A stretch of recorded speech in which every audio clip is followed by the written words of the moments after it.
and ours is on the desktop. Go away. So here's Photo Cutlines and Dummies. The first one is going to be the weird news article. I'm giving you an InDesign file, and I'm also giving you a folder full of photographs that go along with it. So if I open this one up, this is what it looks like.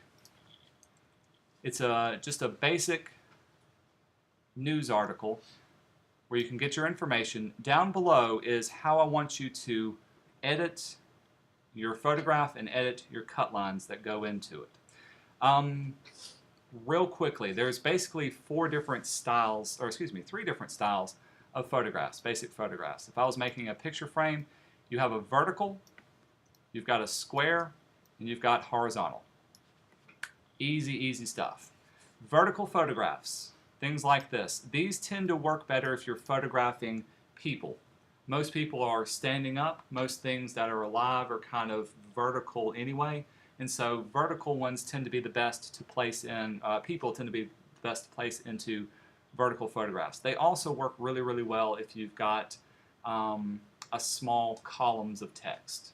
If you've got large columns of text, a vertical photograph tends to get lost inside of it. So if you've got a little bit of text, vertical works out good. I'll jump over this one. Horizontal tends to be best if you're working for scenery or landscapes or some sort of setting. This is because you look at the world in a panoramic view, right?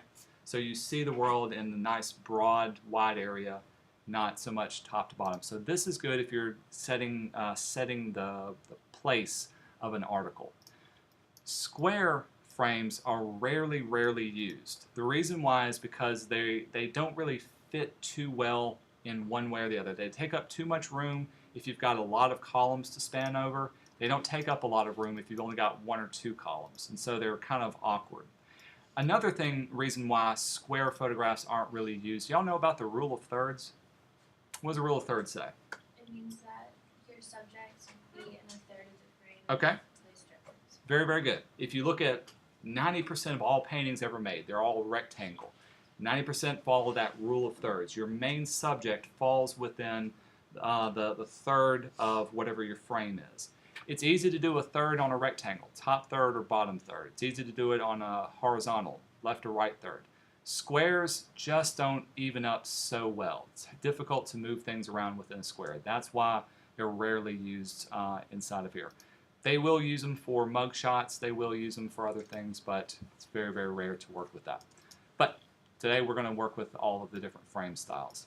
So for this one, I'm giving you a photograph associated with this article.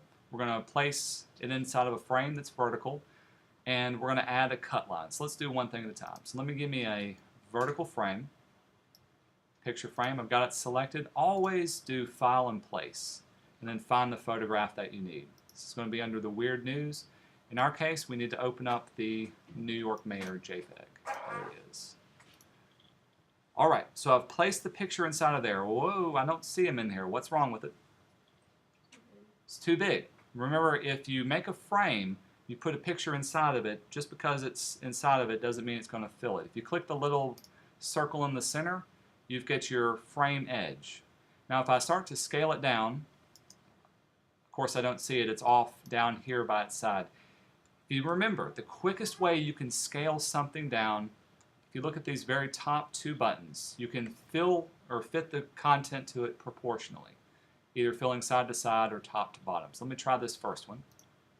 You can see now he's been scaled down nice and proportional, and he fits the top to bottom. The other one would also fit him proportionally side to side, but I've got this little blank space off at the top.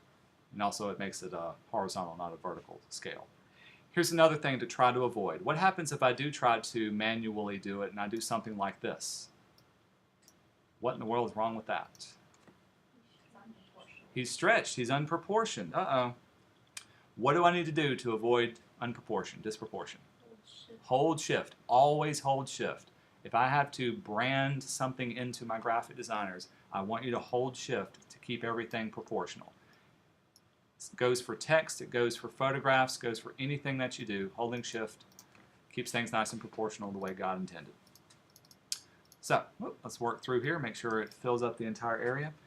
Once I fill the frame, the next thing I need to do is to start moving them around and put the most important things on that rule of thirds.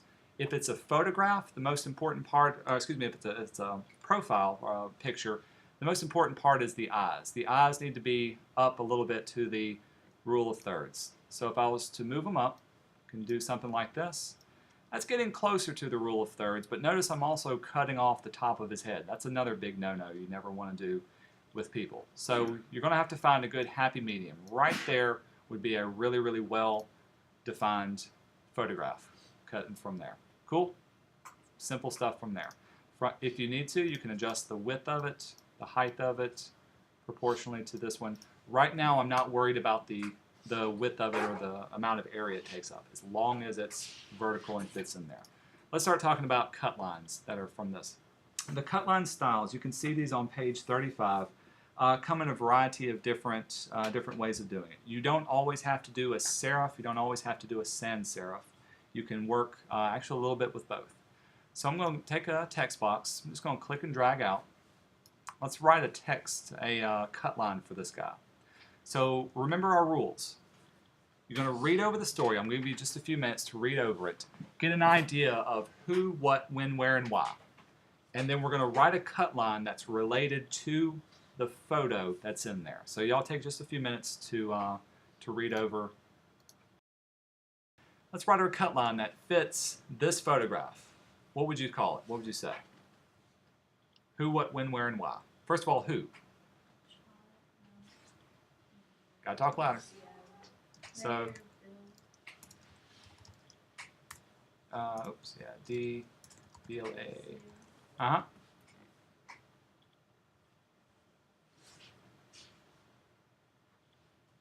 What happened?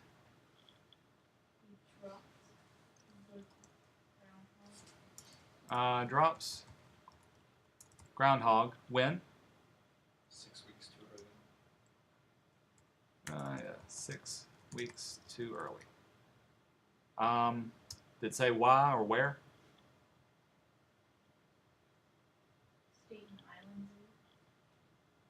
At Staten Island. Staten Island Zoo. Perfect. Okay. Good one to work through. Now let's format it. Like I said, you can use serif or sans serif, and each one will be a little bit different.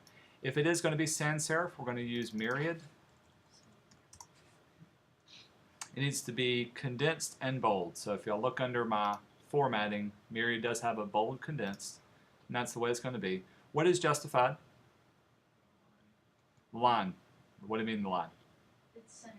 There you go. It's going to be aligned on both sides. The cut line is going to be below the photo, so if I was to place it, there is where it would be placed. One more thing, the size of it I think needs to be 11. No, we're going to keep it 12 point. I'm sorry. And it's nice and lined up under there. There's my cut line that I'm working from. Just as easy as that. Cool?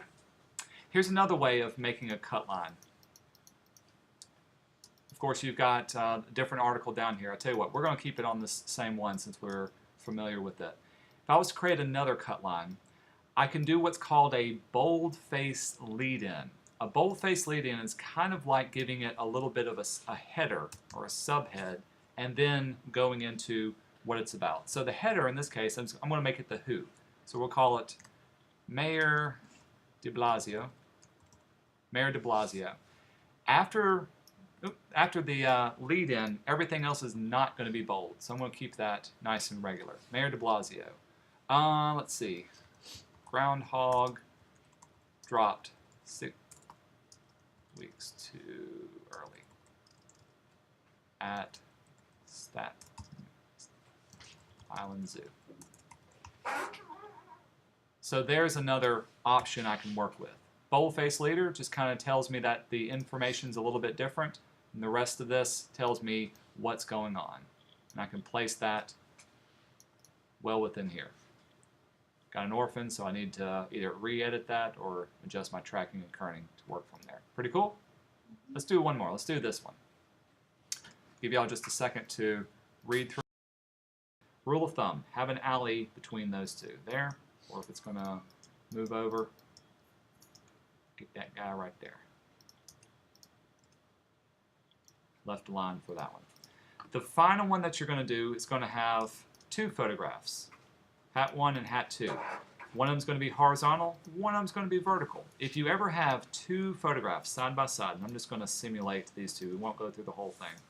Let's fill that in with something.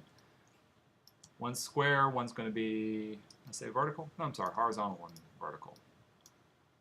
One vertical, we'll make this one horizontal.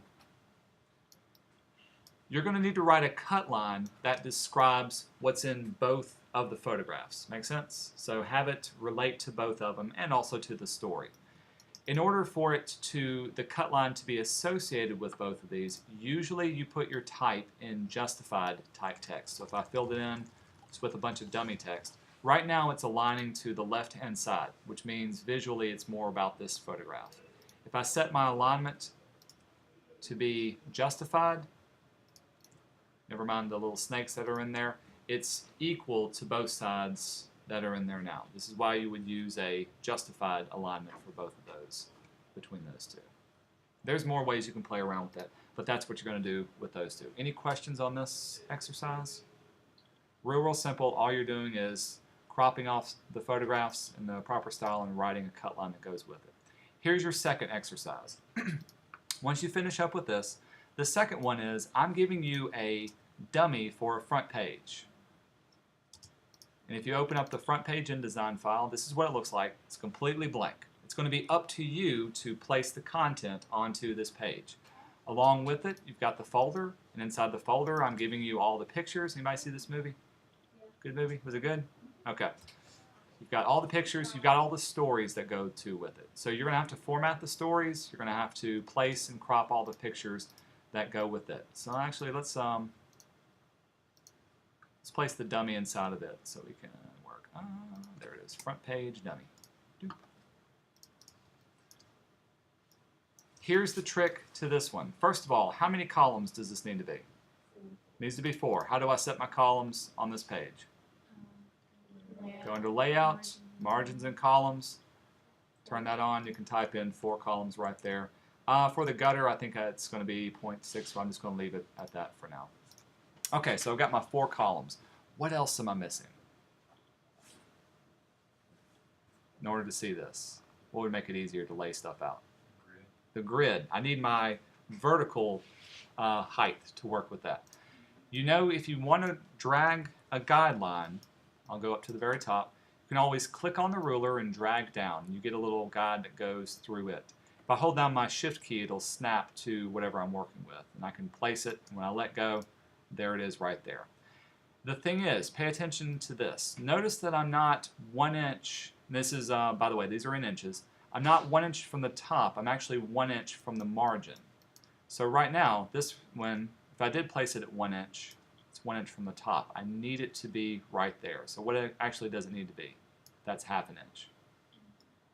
1.5 needs to start right there. So there's that one. How many inches does this need to be? Let's count it off. 1, 2, 3, 4, 5, 6, 7, 8, 9, 10, 11, 12, 13, 14, 15, 16 inches. Okay? I'm going to show you the quick and easy way of drawing out 16 guidelines going through there. First of all, I can select my guidelines and move them around simply because under View, my grids and guides are not locked. If they are locked, then I can't select them. I can't move anything around. So make sure everything is unlocked. Select that first guide. We'll zoom it out. With it selected, we're going to do Edit, Step, and Repeat. Step and Repeat is InDesign's way of repeating things over and over and over again. In our case, you can give it a count number. So I'm going to do a small number for now. And we give it an offset distance.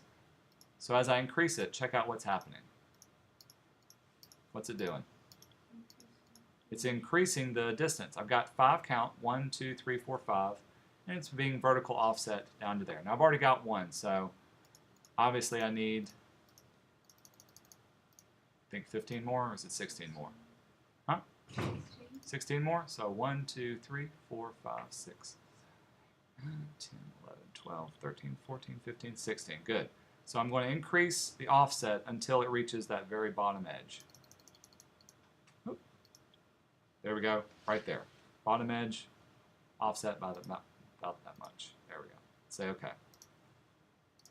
So now I've got my guides that go all the way from top to bottom. If I wanted, I could put the first one right there too. Did I lose everybody? Simple stuff like that. I've drawn off my guidelines from here. Next thing, it's up to you. You see where everything needs to fit within the story. I've got a headline, so obviously I need to take a text box, fill it in to right there. Headline will go right there. Headline to fill this area. You make up the headline. I've got a picture. Picture needs to take up how many column inches? 3 by 4. 3 columns by 4 inches. So there's 1, 2, 3. There's 2, 3, 4. It needs to take up that amount of space. Hey, what are these little lines under here? Those rules? Those are cut lines. If you see little lines usually under a photograph, that's a cut line that's under there. There's a cut line. There's one. There's one. Does this one have a cut line? No, it does not. No cut line for that one. So I do need to at least have a little text box. Put a cut line into. Format it however you need. And of course I need a text box to fill up 1, 2, 3, 4, 5, 6, 7 inches. 1, 2, 3, 4, 5, 6, 7. Going all the way across. We'll send that to the back. All you got to do now is drop in the story. This story is going to be the solar bike story. File in place. There it is. Solar bike story. Open it up. It is in the background. The picture. Let's zoom in. Work on this. Let's place the picture in here. Drop that in. Solar bike. Solar road. Hey, is that picture cropped okay? What's wrong with it? Zoomed in too much. She's being cut off at the bottom. I'm losing what's back here. I could move this around. I could maybe make it a little bit smaller. Get things to fit. I wouldn't want to cut off her bike. That's looking a little bit better. Got people in there. She's in a third. They're in a third. So that would work out really, really well. Hey, what about my my text in the background? It's not wrapped. So I need to. What do I add wrap to? Add it to the picture. Once I do that, now it starts to fit. Of course, my text needs to be in columns, so we'll add 4 columns of text. And then my cut line, of course, needs some wrapping too.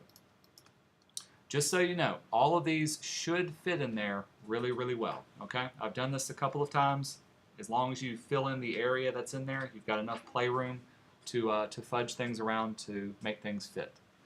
Same way for the purple iris. Give it a headline, fill in the photographs and the placement for here. Check out this photograph.